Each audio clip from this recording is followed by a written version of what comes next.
Nós vamos abrir as nossas Bíblias na carta aos Romanos, Romanos capítulo 10. E veremos hoje a última sessão de Romanos 10, versos 16 até o final. Romanos 10, 16 até o final. Mas nem todos têm obedecido ao Evangelho. Porque Isaías diz: Senhor, quem creu na nossa pregação? De sorte que a fé é pelo ouvir, e o ouvir pela palavra de Deus. Mas digo, porventura não ouviram? Sim, por certo. Pois por toda a terra saiu a voz deles, e as suas palavras até os confins do mundo. Mas digo, porventura Israel não soube? Primeiramente diz Moisés: eu vos porei em ciúmes com aqueles que não são um povo. Com gente insensata vos provocarei a ira. E Isaías ousadamente diz: fui achado pelos que não me buscavam, fui manifestado aos que por mim não perguntavam. Mas para Israel diz: todo dia estendi as minhas mãos a um povo rebelde e contradizente. Amém. Vamos orar ao Senhor. Pai Santíssimo, diante da Tua palavra, ó Senhor, nós nos curvamos esta noite, porque respeitamos a revelação da Tua vontade. Não importa agora, Senhor Deus, o que nós pensamos, quais são os nossos conceitos da vida. O que importa, Senhor Deus, é que sejamos completamente transformados pelo Senhor. Se há algo ainda, Senhor Deus, no nosso pensamento que desmerece a Tua lei, trata-nos. Se não temos ouvido as Tuas palavras, como a Tua palavra nos ensina, dando ouvidos e obedecendo, humilha-nos esta noite, Senhor Deus, para que nós saímos daqui transformados verdadeiramente. Só não permita que nós ouçamos mais uma pregação que não nos transforme, que não nos mude, porque não queremos ser como Israel, Senhor, que tinha ouvidos, mas não ouvia, e acabou sendo punido pelo Senhor. Tenha misericórdia de nós, Senhor Deus. Usa-me para isso. No nome de Cristo nós te pedimos. Amém. Não tem nada pior do que falar com uma pessoa e perceber que a pessoa não está lhe dando atenção. Isso é uma coisa que irrita. É isso. Especialmente quando você está falando uma coisa séria. E você sabe que a falta de atenção pode trazer grandes consequências para aquela pessoa. E até para você. Você está falando, o sujeito está com o celular na mão, ele está falando outra coisa. Ele está olhando para o teto. Ele claramente está angustiado, incomodado com a conversa. E às vezes é necessário que nós possamos sacudir a pessoa e dizer: fulano, preste atenção no que eu estou falando, é sério. Às vezes não é por maldade, não, é porque são tantas preocupações que nós temos no dia a dia, são tantos assuntos importantes ao mesmo tempo que a gente às vezes passa por cima mesmo. Não é certo, mas é comum acontecer. A correria, as inúmeras responsabilidades que nós acumulamos, acabam nos fazendo, muitas vezes, tentar ouvir 3, 4 conversas ao mesmo tempo. E achar que é possível resolver problemas distintos, todos de uma vez só. E aí a gente acaba não ouvindo e dando atenção àquilo que era importante. E tomamos decisões simplesmente para nos livrar do problema, para que aquela pessoa saia de perto de nós e a gente possa voltar a fazer o que a gente acha que é mais importante. E o que acontece é que lá na frente, a consequência daquela decisão tomada em um momento que não era o melhor momento, traz resultados e frutos negativos. E nós vamos nos arrepender da falta de atenção que demos para aquela pessoa que com toda boa vontade quis nos alertar para a urgência, para a importância do tema. Ora, isso é muito importante, é muito necessário que possamos dar atenção a esse tipo de problema que passamos todos os dias. Mas as consequências de tomadas de decisão do ponto de vista profissional ou semelhante ao profissional do dia a dia trazem consequências meramente temporais. Mas há uma falta de atenção muito pior do que essa. É a falta de atenção que damos àquilo que nós ouvimos da boca de Deus. A falta de atenção com a palavra de Deus. Isso começa de uma forma mais sutil e análoga à primeira, quando nós estamos no culto, mas não ouvimos o que Deus está falando. Porque existem muitas outras vozes na nossa cabeça, porque o celular não para de tocar e receber mensagens, porque eu estou preocupado com a segunda-feira, porque alguém está me chamando a atenção no meio do culto, por 1 milhão de coisas que passam diante de nós, e a gente dá atenção a todas elas, menos a pregação. É possível que seja isso, mas pode ser pior ainda. É possível que nós estejamos sérios, concentrados, que sejamos sempre muito pontuais no horário, frequentes nos cultos, e mesmo assim, saímos daqui e façamos tudo ao contrário do que ouvimos. É exatamente contra isso que o apóstolo Paulo está falando aqui em Romanos 10, a partir do verso 16. Evidentemente que o contexto em que ele fala é de acordo com o problema dos judeus. Mas vale muito a pena fazer esta mesma aplicação para a nossa vida. Porque os judeus ouviam a pregação desde pequenos. Eles estavam acostumados a ouvir sermões muitas vezes ao longo da semana, a participar dos cultos domésticos, a sair da sua casa e cantar os salmos nos cânticos de degraus da cidade em que eles moravam até Jerusalém, pelo menos 3 vezes por ano, nas grandes festas de Israel. Então toda essa linguagem do evangelho, ainda nas sombras da antiga aliança, era muito comum para eles. Mas eles ouviam e não davam atenção. É por isso que o apóstolo Paulo, no verso 15, diz assim: e como pregarão se não forem enviados? Como está escrito, quão formosos os pés dos que anunciam o evangelho da paz, dos que trazem alegres novas e boas coisas. Mas nem todos têm obedecido ao evangelho. Pois Isaías diz: Senhor, quem creu na nossa pregação? Mais uma vez, a citação do Antigo Testamento. Senhor, diz Isaías, quem creu na nossa pregação? Isaías 53, versos 1 a 3, ele trata desse tema, que é trazido aqui pelo apóstolo Paulo para aplicar inicialmente aos judeus. Ele está mostrando aos judeus que o pecado em que eles incorriam no primeiro século, ali na época em que Paulo fala, não é distinto do pecado ainda 700 anos antes de Cristo. Vocês continuam pecando no mesmo ponto. E que ponto é? Vocês ouvem as pregações, vocês estão sempre frequentes nos cultos, mas vocês não obedecem. E há uma composição aqui da beleza da pregação, da admiração que devemos ter pelo pregador, porque é indissociável. A admiração pelo conteúdo e a admiração pelo canal que Deus usa para nos trazer o conteúdo. Evidentemente, o conteúdo não depende do canal. Deus pode usar qualquer um para falar a verdade. Mas no contexto local, no contexto de relacionamento entre pastores e ovelhas, é importantíssimo que haja certa admiração pelo ofício que estes homens trazem. E você não tem como admirar o ofício sem, de alguma forma, ter uma admiração pela pessoa que carrega o ofício.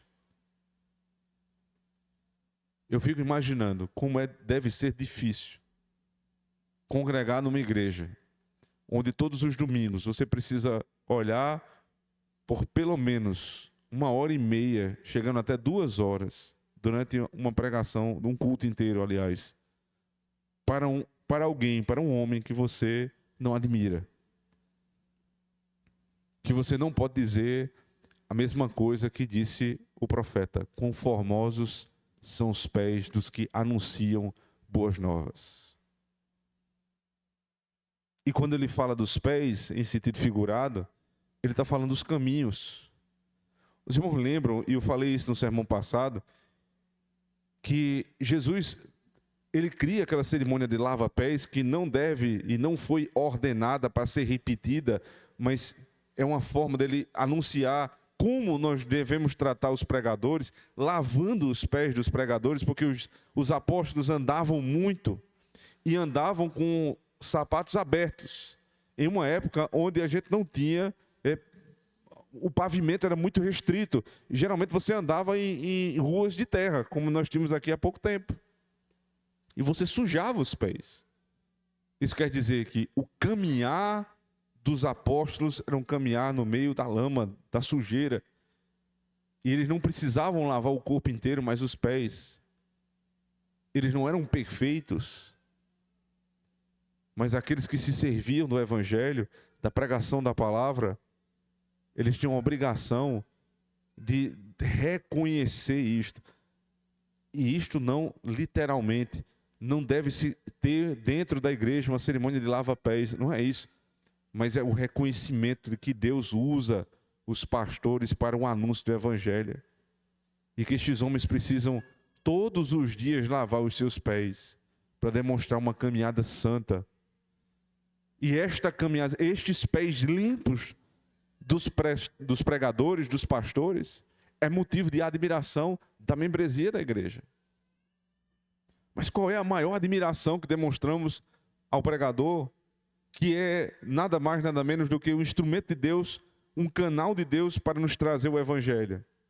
É dar ouvidos. É dar ouvidos à pregação. Não é dar ouvidos a tudo, absolutamente, que sai da boca de um homem, mas tudo que sai da boca de um homem que procede da palavra de Deus. Portanto, nós não estamos submissos a toda e qualquer opinião humana de um pastor, mas nós estamos submissos a toda e qualquer ordem bíblica que os pastores trazem à luz da palavra. Isso é uma distinção enorme que precisa ser feita. Não é numa conversa particular em que a gente está brincando e editam ali uma opinião. Então toda palavra do pregador, toda palavra do pastor deve ser considerada como lei de Deus. Não é assim. Mas é todas as vezes que ele se vale da palavra de Deus, que ele usa os princípios bíblicos para nos orientar, seja em público ou em particular. Nós todos temos a obrigação de ouvir e dar crédito.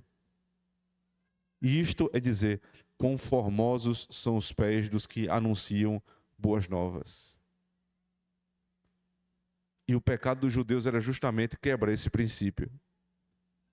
Eles ouviam do profeta e eles ouviam na pregação o que diziam os profetas, mas não davam ouvidos.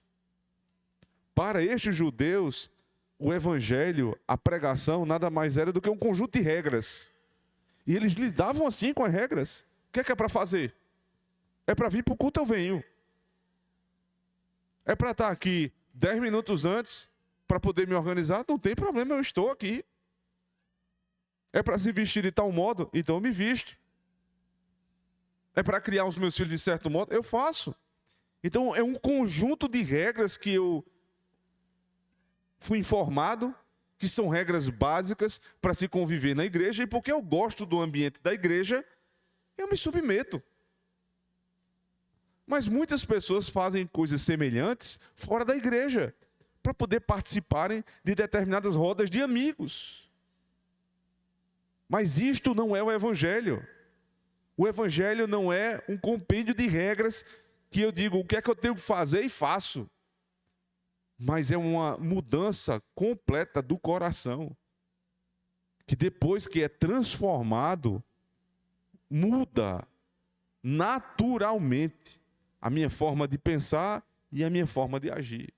Eu sou reeducado para isto. O pessoal que trabalha com nutrição começou a utilizar esse tipo de linguagem, uma linguagem muito semelhante.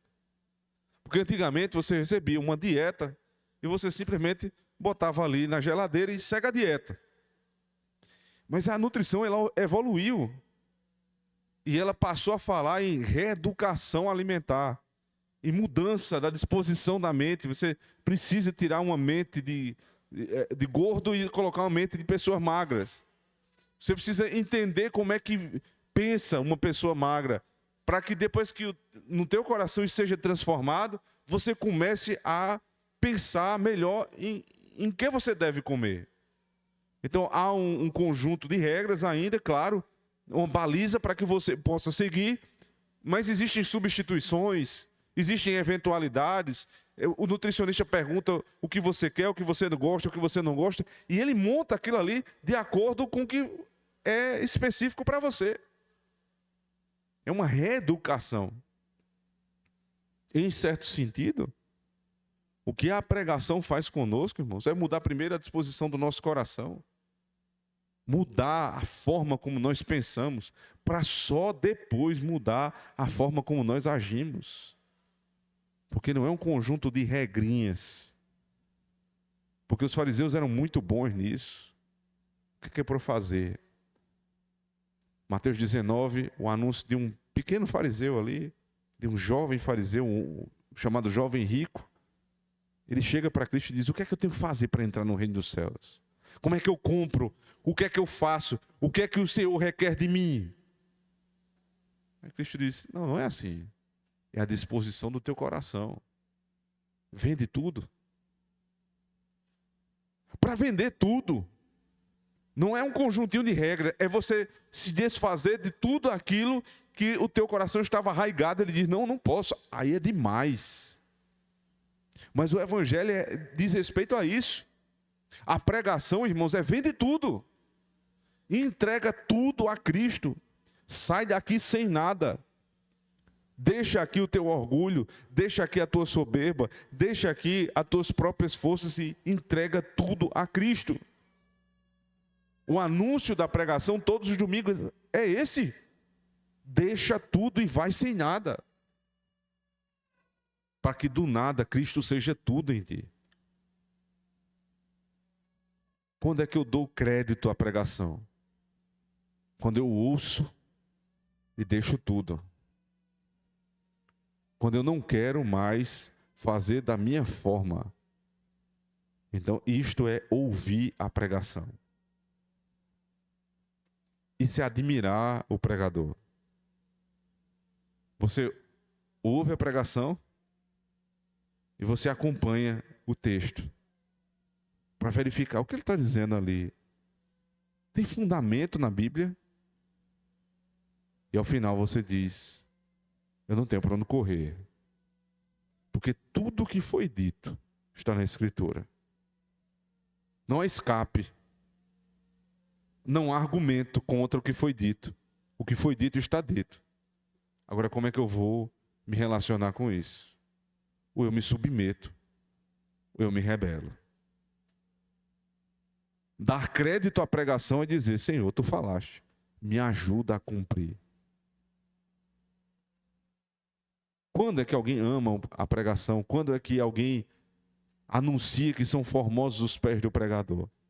Quando sai daqui e diz: não adianta discutir com o que foi dito. O que foi dito é a palavra de Deus.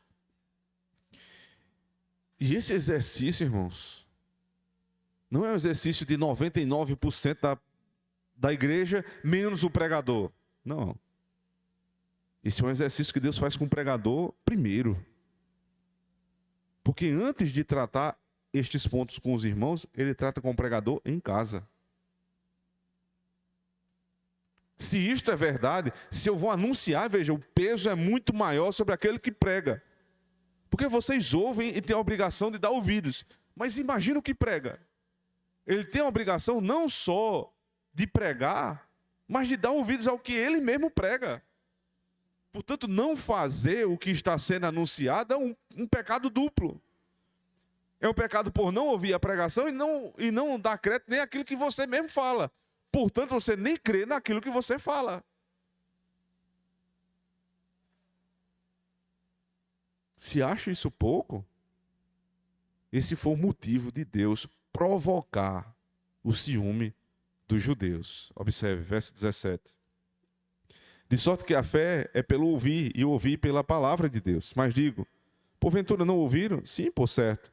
Pois toda a terra saiu a voz deles e as suas palavras até os confins do mundo. Mas digo, porventura Israel não soube?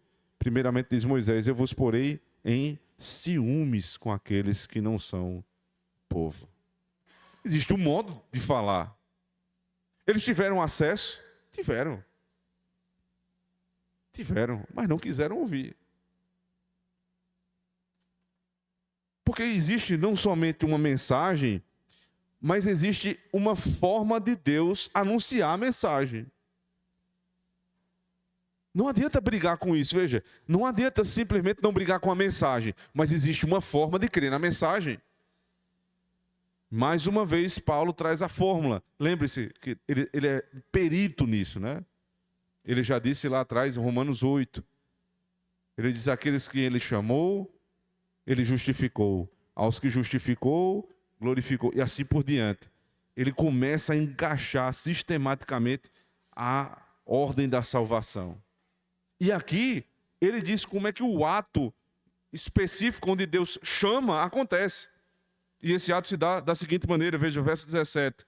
A fé, que é a forma, que é o meio pelo qual eu tomo a verdade da obra de Cristo para mim, ela não vem de qualquer forma, ela vem pelo ouvir. Aqui perceba, o verdadeiro pregador que deseja cumprir a missão de Cristo, ele tem uma forma de cumprir. Ora, se a fé vem pelo ouvir, não adianta o pastor trazer um vídeo, por exemplo, uma imagem. Por quê? Porque não é um meio.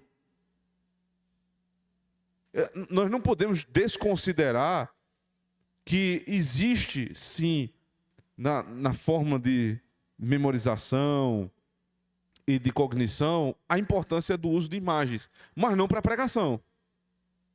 Não para pregação. E não existe argumento do tipo, eu sou o melhor ouvinte, eu sou o melhor, eu gravo mais com figura, eu gravo mais com o que me fala. Não existe isso.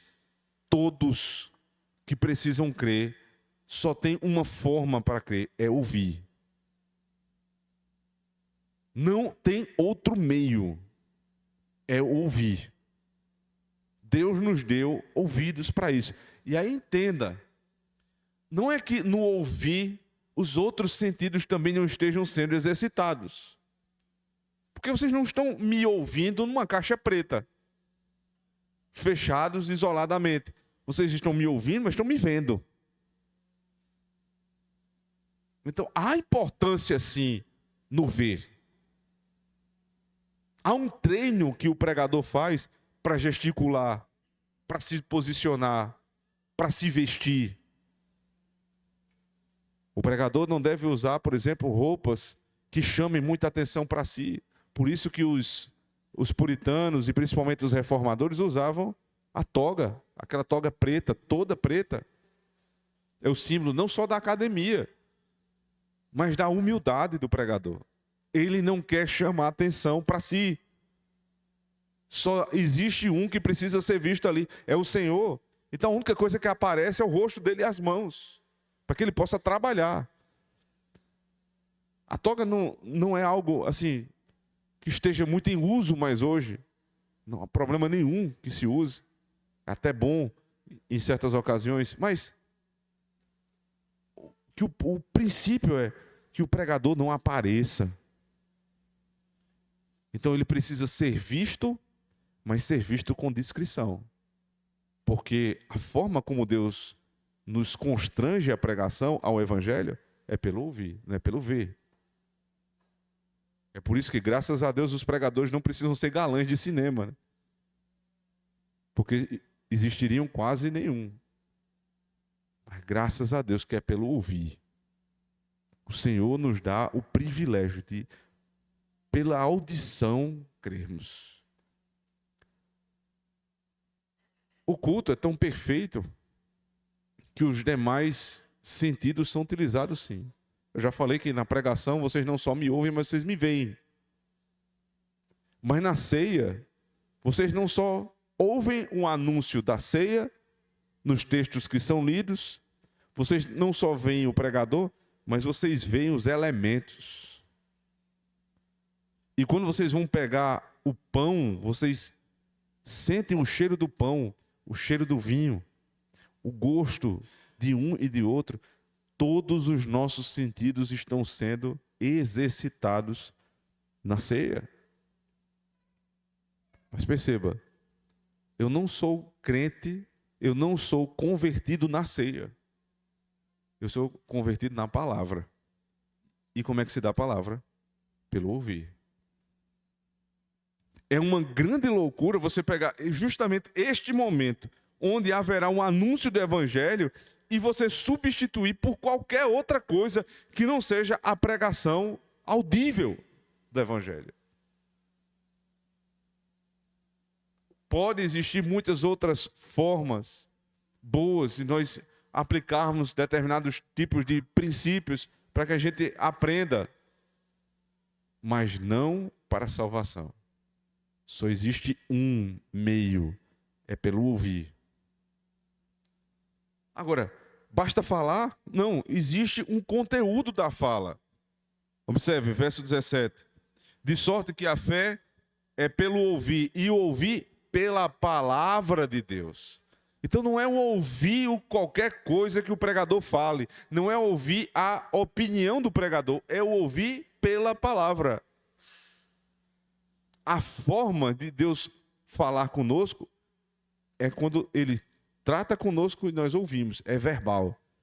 Mas o que Ele fala na palavra. Existe uma mensagem a ser passada. O trabalho do pregador é falar a palavra. Aí ele diz, mas digo, verso 18, porventura não ouviram?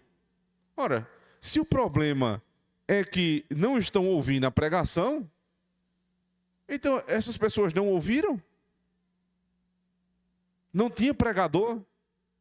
Sim, por certo, pois toda a terra saiu a voz deles e as suas palavras até os confins do mundo. Ele disse, não há por que dizer que não creram porque não ouviram. E o que eu fico impressionado é o texto que Paulo usa para fundamentar esse princípio. Ele usa o Salmo 19, verso 4. Ele diz o seguinte, por toda a terra saiu a voz deles e as suas palavras até os confins do mundo. Só que o Salmo 19, especialmente nos primeiros versículos, ele não trata da revelação especial. Não é da pregação da palavra, não. O Salmo 19, nos primeiros versos, trata da revelação geral, da criação. Então ele está dizendo, se voltando para os gentios, e dizendo, não há um sequer que seja indesculpável. Você se lembra do que ele já tinha falado no capítulo 1. Porque o evangelho foi anunciado a todos. Como? Por meio da criação. Aí, a discussão aqui a respeito do uso desse texto é enorme, eu não vou entrar nela, mas eu me apego tanto à posição de Calvino quanto à posição de John Stott. Ambos dizem, em suas próprias palavras, a mesma coisa. Ora, se Deus usou anteriormente a revelação geral, a obra da criação, para anunciar não só aos judeus, mas também aos gentios que Ele é Senhor, como é que agora, neste momento do ápice da revelação, Ele não fará o mesmo para os gentios com a pregação? Porque a promessa é que a pregação chegaria até os confins da terra.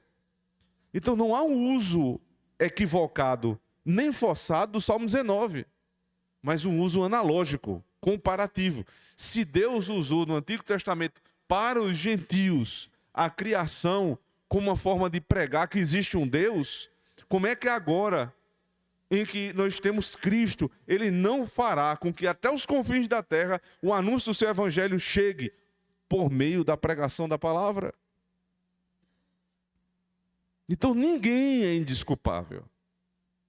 Todos vão ouvir, não individualmente, absolutamente todos, mas todos os lugares do mundo receberão as palavras do evangelho. E se isso é verdade também que nem todos vão ouvir. Eles ouvirão, mas não darão ouvidos, não obedecerão. Percebe que o clima começou a esquentar e aqui o tom do apóstolo Paulo começou a subir. Quão formosos são os pés dos que anunciam boas novas. Coisa linda, mas nem todos ouvem. A gente fala, mas vocês não ouvem. Ah, mas será que alguém acabou não sendo privilegiado com essa bênção? Não. Até os confins da terra foi anunciado o evangelho. Então ninguém é indesculpável. Ele continua, verso 19. Mas digo, porventura Israel não soube? Não. Talvez os gentios ouviram, mas Israel, será que Israel não soube? Será que Israel vai ter a desculpa de dizer que não ouviu falar desse evangelho? Aí ele diz, não, peraí, vamos lá.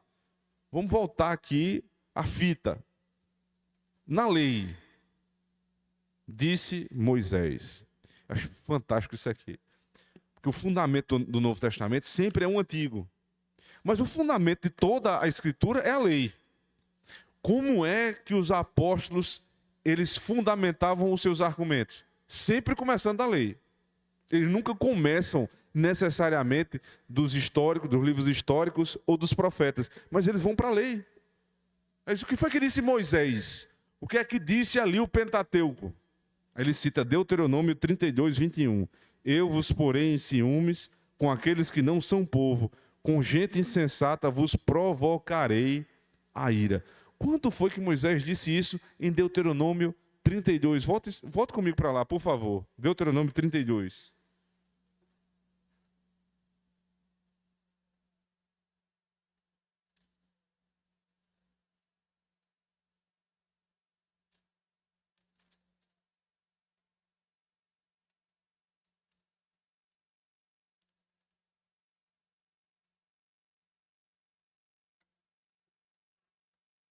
A partir do verso 16. Com deuses estranhos o provocaram a zelos, com abominações o irritaram. Sacrifícios ofereceram aos demônios, não a Deus. Aos deuses que não conheceram, novos deuses que vieram há pouco, aos quais não temeram vossos pais. Esqueceste-te da rocha que te gerou, e em esquecimento puseste o Deus que te formou. O que vendo o Senhor os desprezou, por ter sido provocado a ira contra seus filhos e suas filhas. E disse, esconderei o meu rosto deles, verei qual será o seu fim, porque são geração perversa, filhos em quem não há lealdade. A zelos me provocaram com aquilo que não é Deus, com as suas vaidades me provocaram a ira. Portanto, eu os provocarei a zelos com o que não é povo, com nação louca os despertarei a ira. Em que contexto isso aconteceu?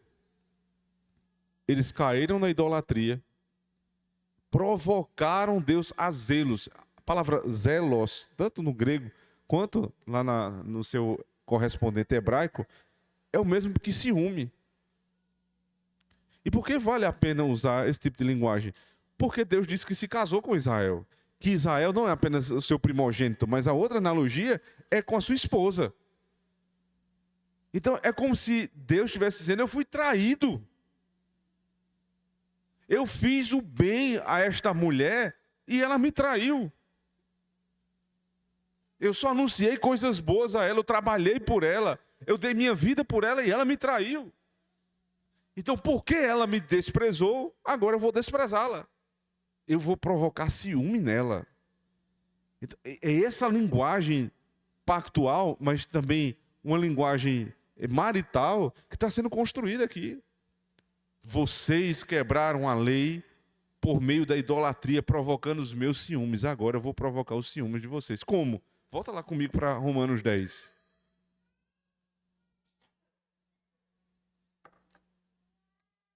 Qual era o maior temor do judeu? Que Deus esquecesse de Israel e começasse a adotar os gentios como seu povo. Duvida disso? Um dia um profeta chamado Jonas foi chamado por Deus para uma única missão. Jonas vai para Nínive e prega para que eles ouçam o evangelho. E Jonas diz: vou nada. Eu não vou, sabe por quê? Porque eu sei que se eu for, eles vão se converter. Mas espera aí. E não é a tua vontade que as pessoas se convertam? Ele disse: não.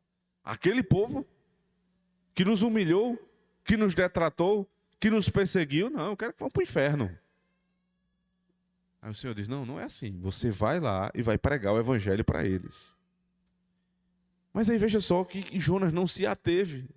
Ele não prestou atenção. Quer dizer que um povo que nunca ouviu a pregação, a primeira vez que ouvir, vai ouvir e crer e obedecer. Mas vocês, que são tão bonzinhos e tão religiosos, estão o tempo todo na igreja ouvindo a pregação e vivem caindo em idolatria? Jonas não atentou para isso. A história vocês sabem, ele toma o caminho exatamente oposto. Em vez de ir para Nínive, ele vai para Tarsis. A vida dele começa a ser uma queda atrás da outra. Ele sai de uma cidade alta, vai para uma cidade baixa, dali ele vai para o barco, do barco ele desce até o fundo do fundo do barco ele vai para o fundo do mar. Queda, queda, queda, queda. E quando ele está lá no fundo do mar, dentro da barriga do peixe, um profeta fujão e desobediente passa 3 dias como que morto. Para fazer o paralelo com Cristo, que é o profeta obediente que faz tudo o que o Pai diz. O Senhor ouve a oração de Jonas, que diz assim: ao Senhor pertence a salvação.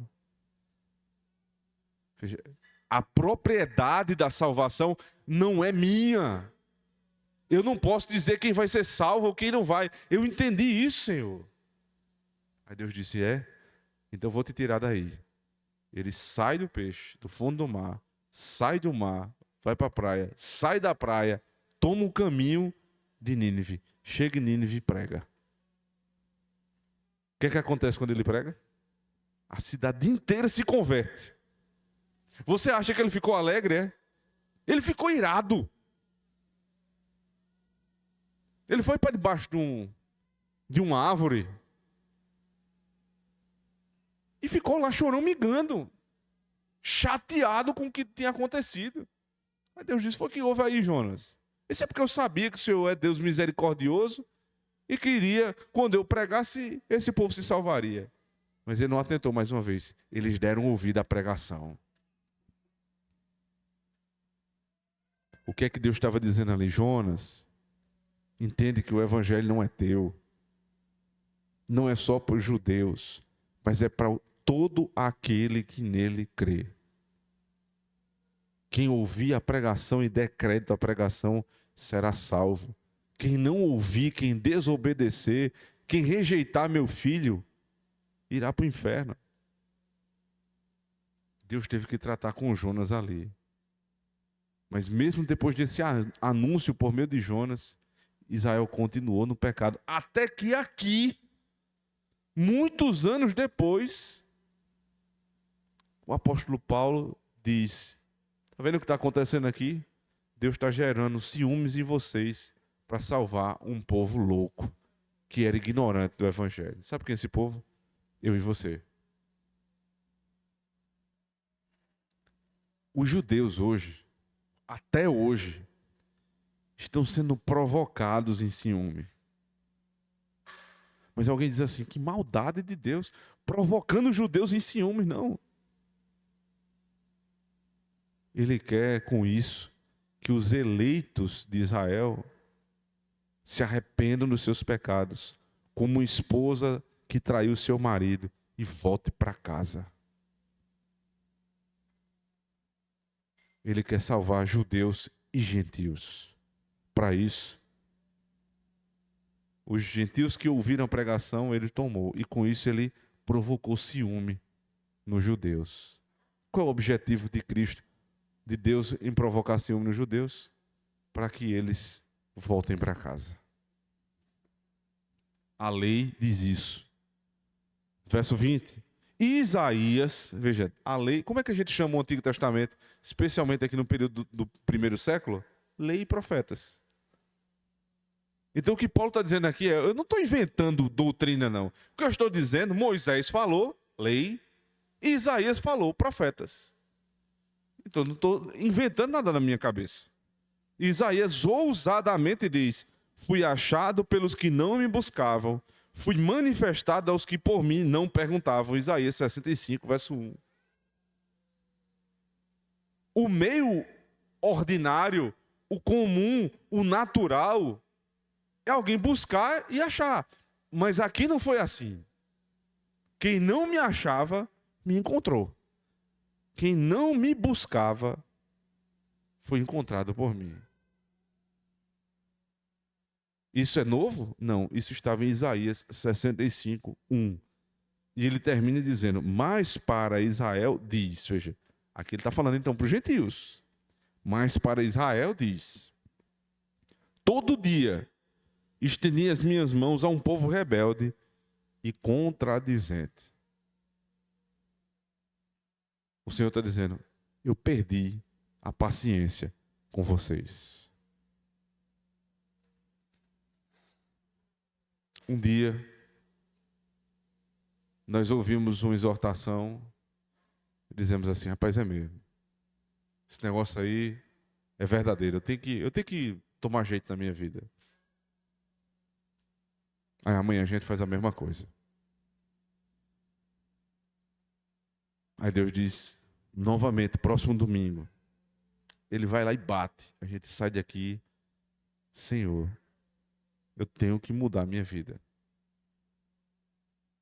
E eu vou lá e faço a mesma coisa. E no outro domingo, e no outro domingo.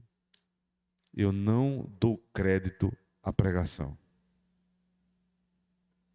Sabe o que pode acontecer? Chega um dia que Deus diz, eu estendi a mão. O ato de estender a mão é um ato de pacificação. Eu estou chamando você para a paz. Vocês me traíram, me maltrataram, foram desleixados com os pregadores, mataram os meus profetas, no que diz respeito aos judeus, mas eu estou estendendo a mão. E mais uma vez, e mais um domingo, e mais um domingo, até que chega um ponto que o Senhor diz, eu estendi a mão, mas vocês não quiseram. Agora eu vou buscar outro povo para mim. Que notícia triste é essa, irmãos? Que o pregador de boas novas precisa dar. Todos os domingos, um arauto de Deus, um mensageiro do Senhor, anuncia as seguintes palavras. O rei vai casar o seu filho. Ele é um rei bondoso, misericordioso, e tudo que ele tem, ele deu ao seu filho, que dará a sua esposa. Alguém quer casar com ele? É um anúncio do Evangelho. E nós negamos, e negamos, até o dia que o rei diz assim, você não serve mais, eu vou arrumar alguém para casar com meu filho. Não despreze a pregação do Evangelho. O Evangelho não é um conjunto de regrinhas que a gente aprende o que fazer e coloca em prática. Mas é uma disposição do coração. Por outro lado, não tente cumprir o que nos requer o Evangelho sozinhos, porque a gente vai quebrar a cara. Há um processo chamado santificação. Não precisa entrar em desespero se saindo daqui você não resolver tudo, porque é assim. Mas todos os dias a gente dá um passinho a mais, dando crédito à pregação. O que eu ouvi ontem, Senhor Deus, eu quero praticar hoje, me ajuda.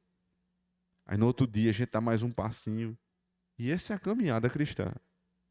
Vez por outra, ali um tropeção, a gente se levanta em Cristo e continua. Sempre dando crédito ao Evangelho. Nunca, jamais debatendo com ele. Para que não sejamos tratados como como judeus, que acabaram provocando o Senhor em ciúmes. E agora é Deus quem os provoca. Amém. Oremos ao Senhor. Deus santo e amado, tua palavra nos anuncia este evangelho maravilhoso, poderoso, gracioso, mas também duríssimo. O evangelho, Senhor, é a maior de todas as promessas que o homem pode ouvir, mas também a maior de todas as responsabilidades que um homem pode tomar para si. Não nos permita, Senhor Deus, pelos nossos muitos pecados repetidos, como judeus, desdenhar da tua palavra. Mas nos ajuda, Senhor Deus, a nos submeter a ela. E que esta semana, o Senhor trate verdadeiramente o nosso coração, para que as nossas práticas mudem e demonstrem que damos crédito genuíno à tua palavra. Tem misericórdia de nós, Senhor Deus. No nome de Cristo nós te pedimos. Amém.